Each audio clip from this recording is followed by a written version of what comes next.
Good morning everybody and welcome back to Aussie Starcraft, where we've been casting some games from the Acer Team Story Cup. Currently it is the Complexity vs Millennium series of that tournament. Complexity are several games in the lead at this point. In the top right hand corner is our blue Terran player. It is Complexity's TheStC, so STC was revived after being beaten by Adel and managed to get his revenge against Adel, and now is progressing to verse our red Zerg on the bottom left hand corner, who is Maddelisk. So Maddelisk, actually interesting figure in the esports community. She didn't have any previous experience before Starcraft 2. It was the first game she bought and owned, but naturally has improved dramatically, is now playing on the professional scene. Maddelisk is a female player from Sweden. She plays in a lot of the female-only tournaments and has done quite well there, but recently has participated in a few of the DreamHack tournaments as well. So excellent Zerg player in her own right, and we'll see how she matches up to the STC's seeming dominant form in the current post-patch environment. So also curious to see how STC tackles a Zerg player based on the fact that the Widow Mine has been nerfed down a little bit, had its area of effect and things reduced, and we've seen a lot of mech out of STC in the past. I wonder if he'll continue that trend here, or whether he'll resort to the quite regular sort of Marine Marauder Widow Mine sort of strategy. So Maddelisk going for the expand first, fairly safe on such a large open map like Frost. You'll often see players grab this expansion. It's quite easy to secure as well. A fairly narrow choke for a natural, and it can be defended from the high ground. So quite easy map to take two bases on. Maddelisk now grabbing a spawning pool. We can see STC's actually gone for a barracks and a Reaper first. Early gas there, and I imagine we'll see him throw down a factory pretty soon. Going to be scouting out with that Reaper, get some idea of where Maddelisk has spawned. But Maddelisk scouting out with her first Overlords as well, and in a few moments when a bottom Overlord reaches the right hand side, she'll in fact know that the STC's in the top right. Looks like STC is actually going to throw down his expansion on the low ground as well. It's fairly bold. You normally against Zerg players will see a Terran player throw it down on the high ground, unless of course the map is as large as this one is.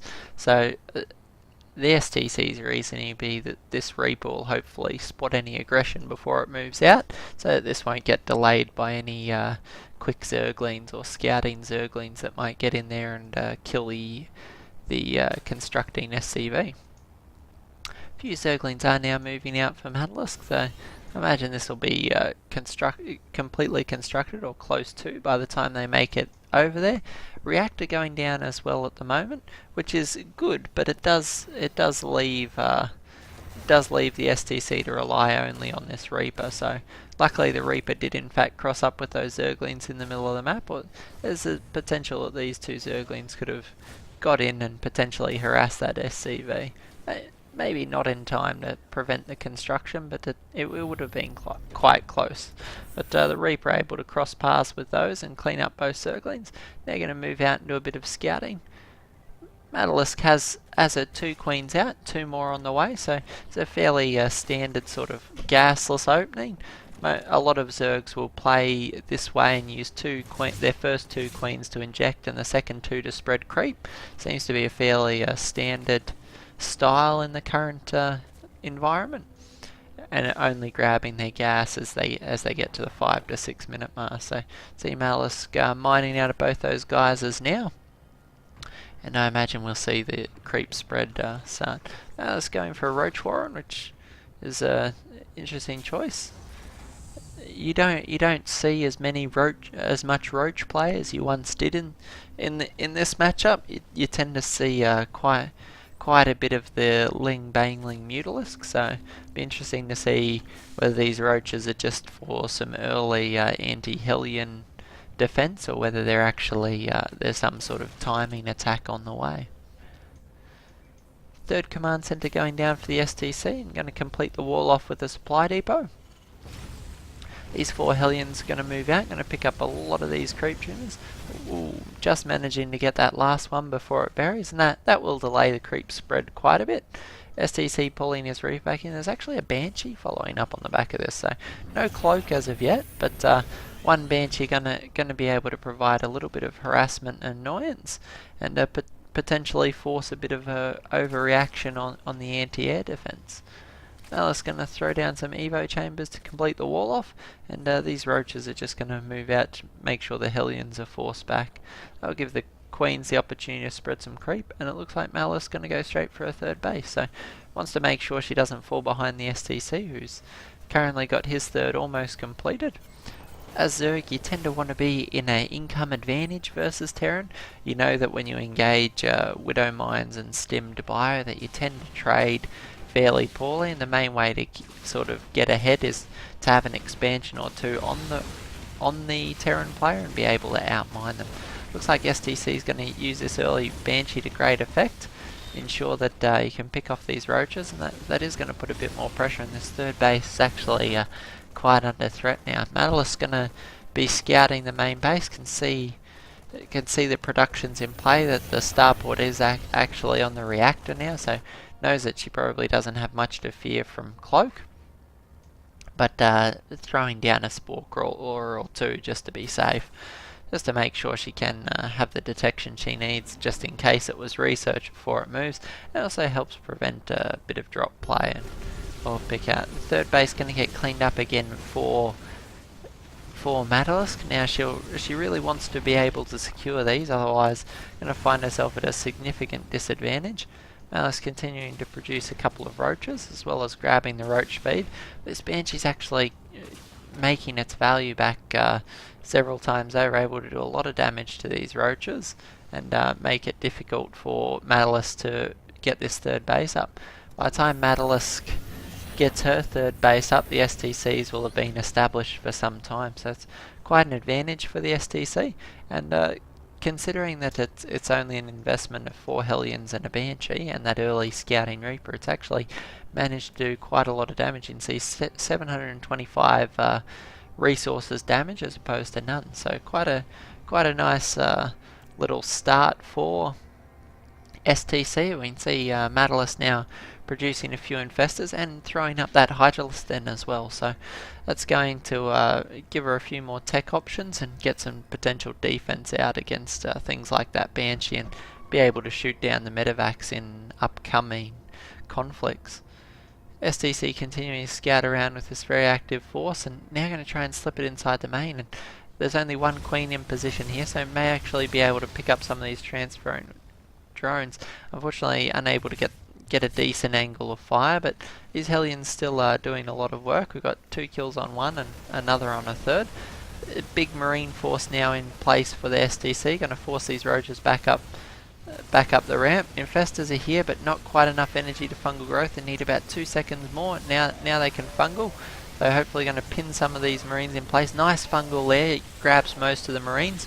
So one more fungal is going to hopefully clean up the last of the marines and potentially the medevacs as well.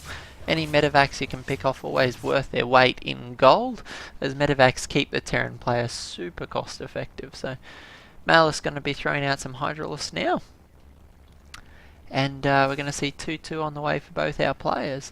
Check out the units lost tab. It has equalised substantially, so those infestors giving Maddelisk the edge she needed in that fight, and it looks like we're going to be seeing a Roach Hydra infestor combo. So TSC now got his third base established and throwing up the remainder of his production. As you can see, 3 more barracks going down. It's going to take TSC to a total of 8 barracks and 1 factory, which is substantial production. It's going to result in this daisy chain effect that we see streaking out across the middle of the map. 2 of the medevacs being picked away straight away. That's a very nice pickup for Maddelisk. The infestors helping Maddelisk be very cost effective here. They really need another fungal on this group here. It's grouped very tightly together. TSC picking off those creep tumors. Doesn't want to engage on creep any more than he has to, and hopefully force and delay that creep spread back quite a bit. TSC going to pick up and wrap around for a drop here.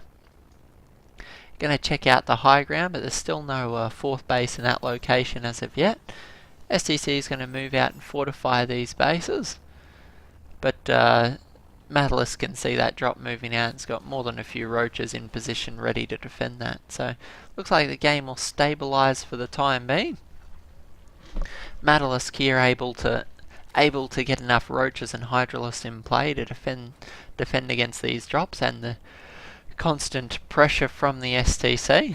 STC though continuing to be a bit of a pain, using these drops to clean out the Overlord vision, may open up the avenue for potential drops in the future. You'll see how STC had separated out just a couple of Marauders to harass those infestors. It's a very cost-effective way of annoying your opponent's spellcasters, separating out just a unit or two. Certainly don't want to waste a fungal growth on a Marauder, but it often becomes the only choice to a player that's let their spellcasters come in range of some Terran play. Oh, big drop into the main base of the STC. No units actually left here to clean this up. Maddelisk forced to produce a bundle of roaches to try and engage. Nice fungal growth on the middle of the STC's army. Can he get another? Ooh, that fungal more on the medevacs than the Marines. We have their CVs being pulled off the line here, so Maddelisk doing a lot of damage to the SCVs. One more fungal actually take out. Ooh, could have taken out a substantial portion of those, but Maddelisk actually being forced back here. We have the Marines and the Marauders still running amok in the main base.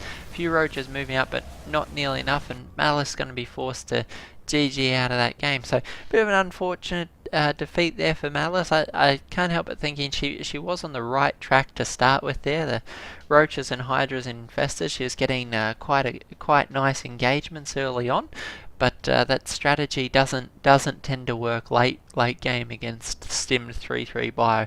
The reason being you have to produce just so many units, and as you can see, if we check out, well, even now on the production tab we can see it's 4 Marines and 4 Marauders at a time, which I don't believe is anywhere near full production here. We have 2 barracks that are really working at under capacity. Full production for STC at this point would have been 8 Marines and 4 Marauders, which is just a lot of bio to be relying on just infestors to kill.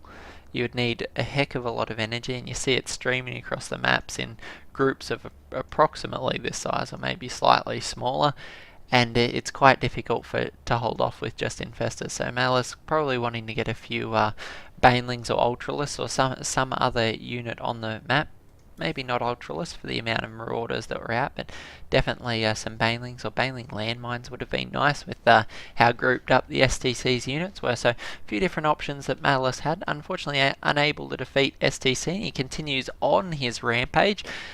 We have Team Complexity getting awfully close to taking out this round. It is a best of 9 series, so 5 games will seal it out, and we'll see what Millennium decides to throw at the STC next, see if they can prevent him from getting the all kill and making his way through Team Millennium, or whether he'll in fact manage triumphant. So catch us in the next cast so we see whether the STC can pull it off and take this series for Team Complexity. Thanks guys, hope you enjoyed the cast. We'll catch you in the next one. Have a great day.